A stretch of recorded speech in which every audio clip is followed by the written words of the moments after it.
इसी इसी शहर में लगा करते।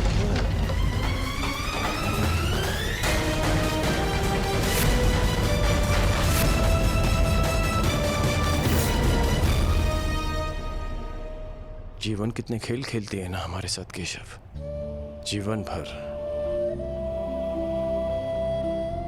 जिसका वध करना चाहा, जिसे युद्ध में हराना चाहा, जिसका मान मर्दन करना चाहा, आज ज्ञात हुआ कि वो मेरा ही अनुज है। मैं अपने ही अनुज पर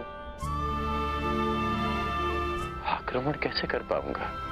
उस पर बाण संधान कैसे करूंगा मैं? और यदि ऐसा नहीं करता तो वो उस मित्र के साथ विश्वासघात होगा जो मेरे विश्वास पर ये युद्ध लड़ रहा है।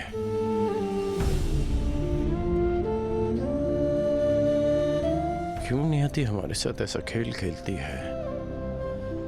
क्यों वो दो भाइयों को शत्रु बनाकर सामने ले आती है? क्यों वो उन्हें एक दूसरे के रक्त का प्यासा बना देती है, जिनकी धमनियों में एक ही रक्त बहता है? ये कैसी नियति है केशव?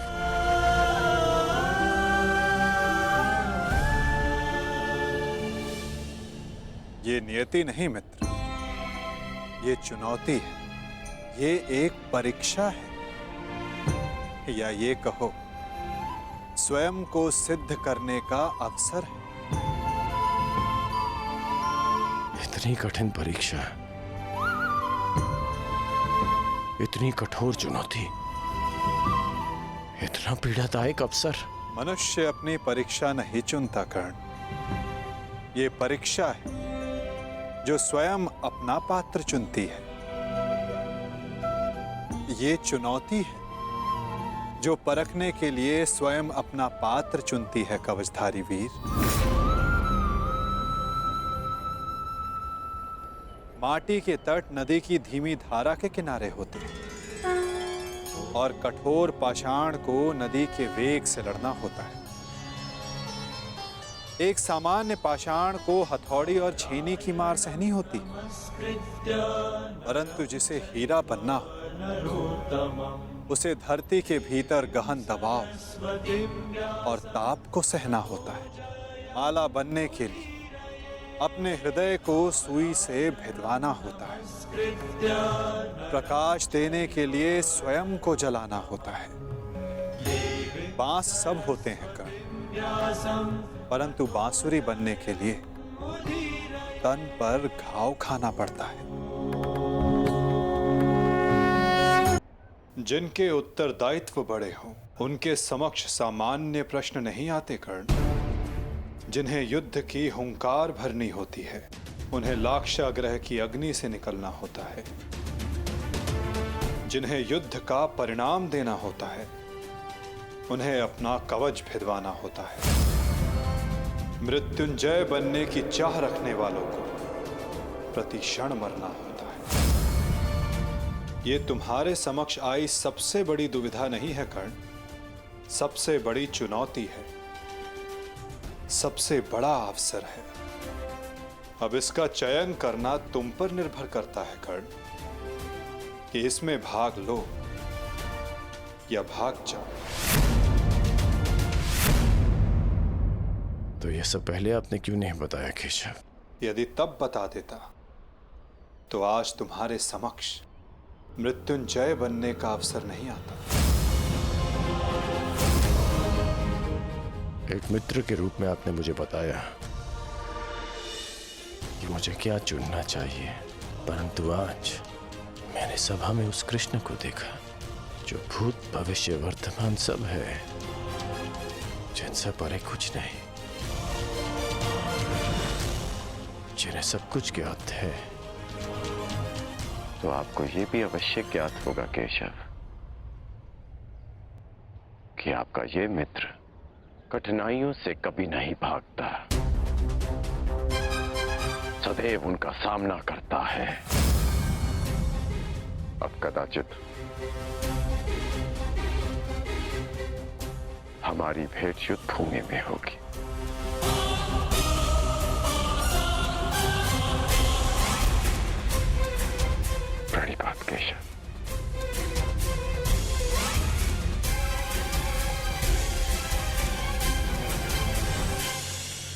मैं अत्यधिक प्रसन्न हूं कि तुम मेरे मित्र हो।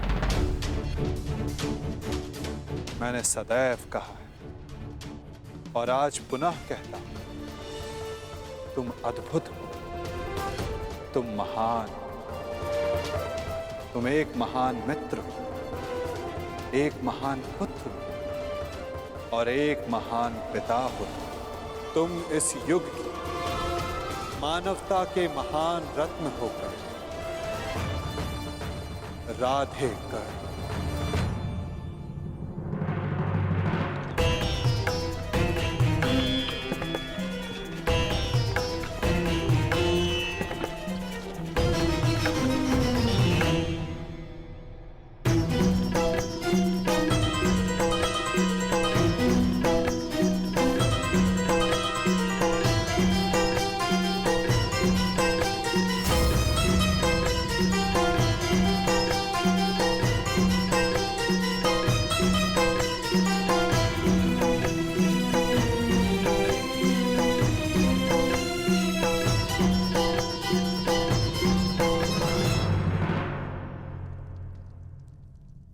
तो ठीक है, युद्ध को चुना है कौरवों ने और आज पहली बार मैं उस दुर्योधन के प्रति कृतज्ञ हूं,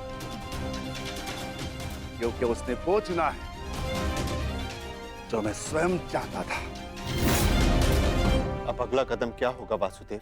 निर्देश करें, क्या करना है हमें? कुरुक्षेत्र।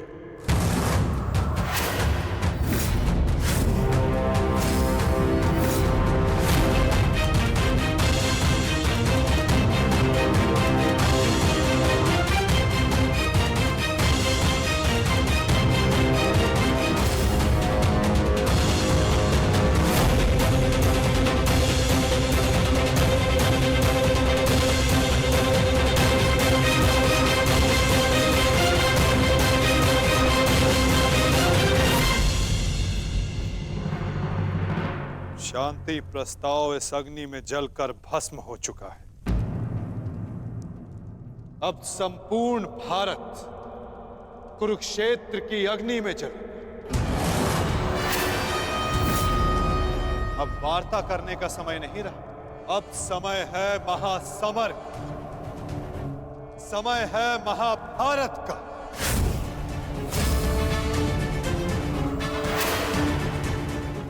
अब जीवित रहना है तो विजयी होकर या फिर मृत्यु का आलिंगन करना।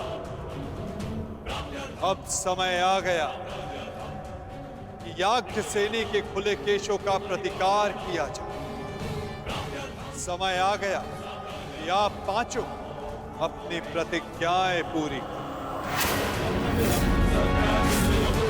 अब समय आ गया कि संपूर्ण भारतवर्ष को पाप मुक्त किया जाए।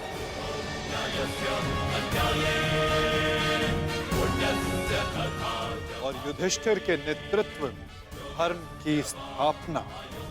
युद्ध का स्थान नियुक्त हो चुका है युधिष्ठिर, अब क्या करना है इसका निर्णय तुम्हें स्वयं करना होगा युधिष्ठिर। हमें शीघ्र ही यहां से प्रस्थान करना होगा। पुत्रों, युद्ध के लिए तत्पर हो जाओ। हम सब तैयार हैं जयेश पिताश्री। युद्ध की तिथि की प्रतीक्षा करने की आवश्यकता भी नहीं, हम युद्ध अभी करेंगे। ठहरो, हम सभी लोग यहां से एक साथ प्रस्थान नहीं कर सकते, क्योंकि विराट राज्य की सुरक्षा के लिए हम में से किसी को यहां उपस्थित रहना होगा। ऐसा पहले भी हो चुका है और हो सकता है कि हमारी अनुपस्थिति में दुर्योधन विराट राज्य पे आक्रमण कर दे। इसीलिए हम में से किसी को भी यहां उपस्थित रहना होगा। उसकी आवश्यकता नहीं।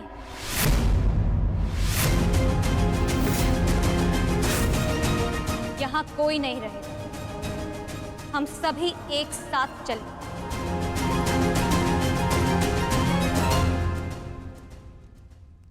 नहीं पांचाली, कुरुक्षेत्र में स्त्रियों का कोई स्थान नहीं। यदि तुम वहां रहोगी तो मन युद्ध में नहीं, तुम्हारी रक्षा करने में लगा रहेगा। तुम्हारा कुरुक्षेत्र में जाना उचित नहीं। उचित तो मेरा द्यूत क्रीड़ा भवन में जाना भी नहीं था आर्य, परंतु यदि मुझे वहां ले जाया गया तो अपना प्रतिकार लेने में कुरुक्षेत्र भी जाऊंगी।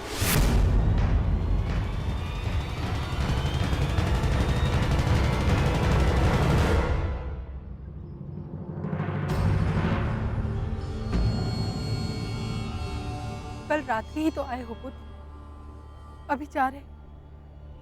कुछ दिन रुक जाओ। नहीं माता, मुझे हस्तिनापुर जाना होगा। युवराज दुर्योधन को कुछ बताना आवश्यक है। क्या करें? वही जो वो नहीं जानते, मेरा अतीत।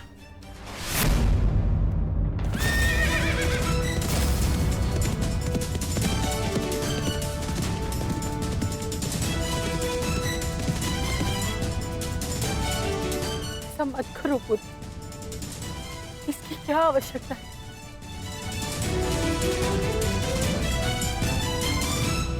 आवश्यकता है माता, आवश्यकता है।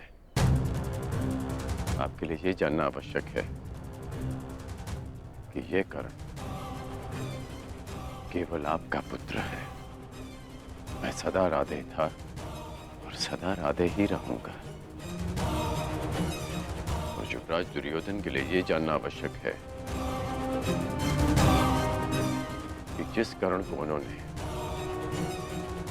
पांडवों के विरुद्ध सबसे घातक अस्त्र समझा था, वो कर्ण पांडवों का ही ज्येष्ठ है।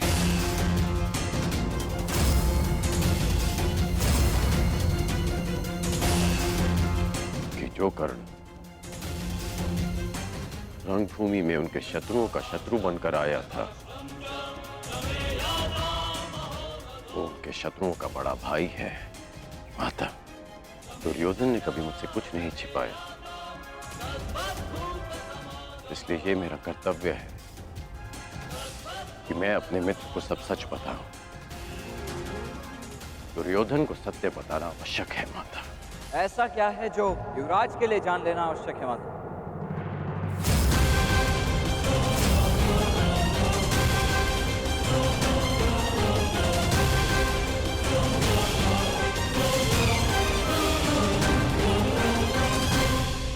कुछ नहीं वृषेण, तुम्हारे पिता युवराज को ये बताना चाहते हैं कि इस युद्ध में तुम उनकी ओर से भाग लोगे।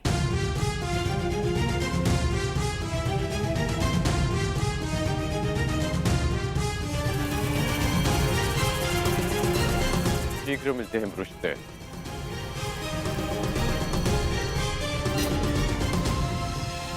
प्रणिपात माता।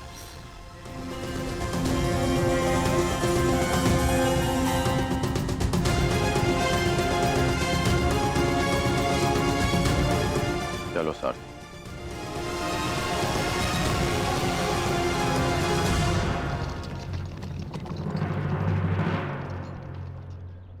सखी उचित कह रही है विकोदर। यदि हम सबको विजय पानी तो हम सबका वहां रहना अनिवार्य है। परंतु वासुदेव, पांचाली के सारे विचारों को सुनने के पश्चात ही निर्णय लेना विकोदर।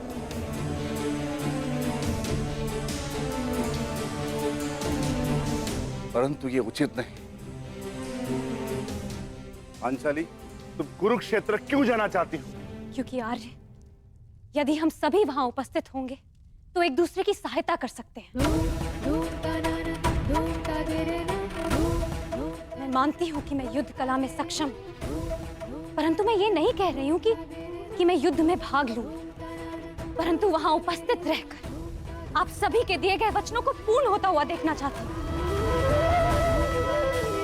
मैं वहां इसलिए जाना चाहती हूं कि जब उस दुशासन की छाती से रक्त बहे तो मैं अपने केशों को धोने के लिए सज्ज रहूं।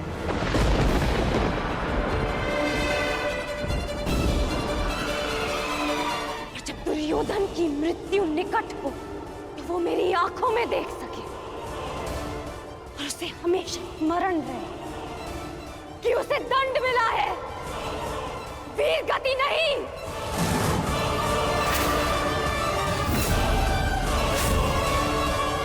क्या आप अब भी यही चाहते हैं कि मैं कुरुक्षेत्र ना जाऊं?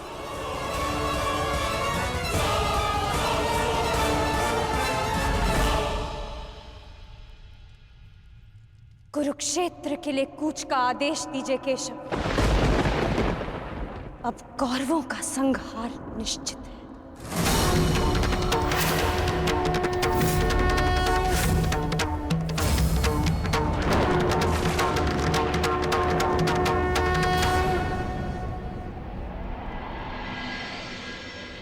ये कैसा चक्रवात है?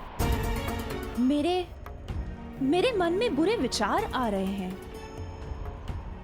अवश्य है ये कोई अपशगुन है कुंती। मैं वचन देता हूं कि अर्जुन के अतिरिक्त आपके किसी और पुत्र का वध नहीं करूंगा मैं।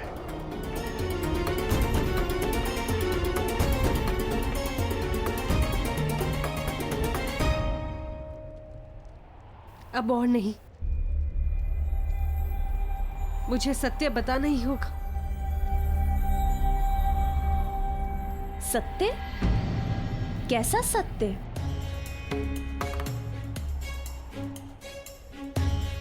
एक सत्य है दीदी, जो मुझे आपके समक्ष स्वीकारना है। एक ऐसा सत्य जो मैंने आप सबसे छुपाया है। कैसा सत्य? परंतु स्मरण है वो मंत्र जो मैंने दुर्वासा ऋषि से सीखा था? हाँ, मुझे स्मरण है, परंतु आज अचानक उसकी बात क्यों ले बैठी?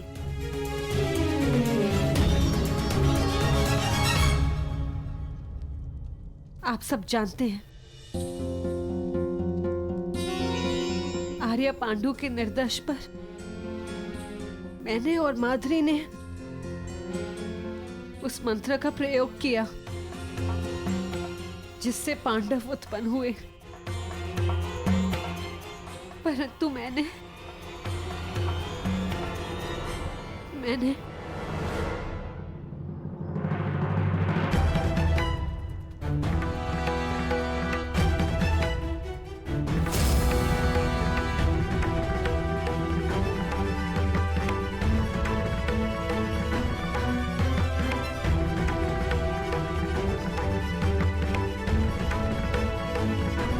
कर्ण यहाँ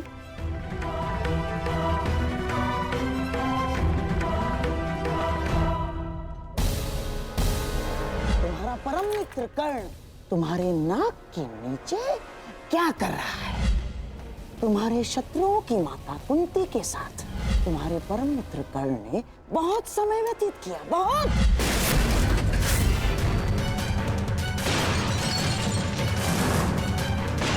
दुर्योधन, दुर्योधन देखो, देखो, शांत हो जाओ, अपने क्रोध को काबू में रखो। दुर्योधन, दुर्योधन, ये क्या कर रहे हो तुम? मैं प्रस्तुत हूं।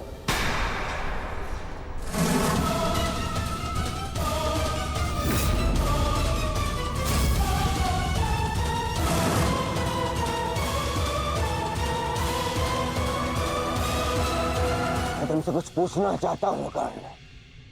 मैं भी तुम्हें कुछ बताना चाहता हूं। मेरी परिस्थितियां बदल गई हैं, समीकरण बदल गए हैं, पहचान बदल गई। ठीक कहा तुमने, ठीक कहा तुमने।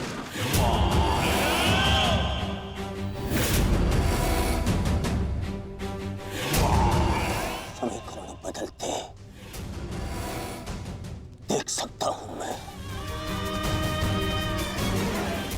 मैं तुम्हें ये बताना चाहता हूं कि मैं यही ना कि तुम कृतज्ञ निकले, कायर निकले। चलिए निकले।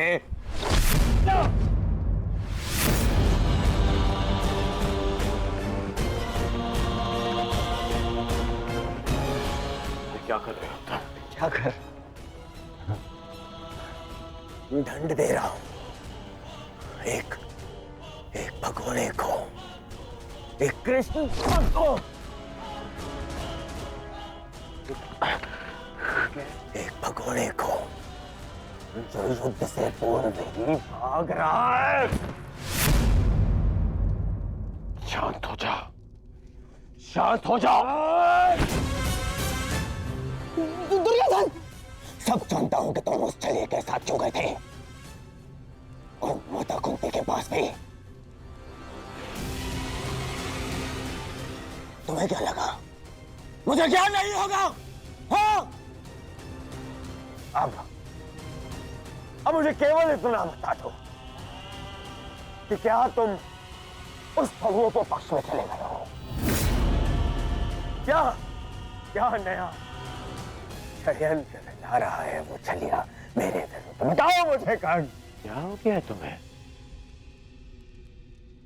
ऐसा कुछ नहीं है और न कभी हो सकता है। मैं अपने मित्र का साथ छोड़कर कभी नहीं जाऊंगा।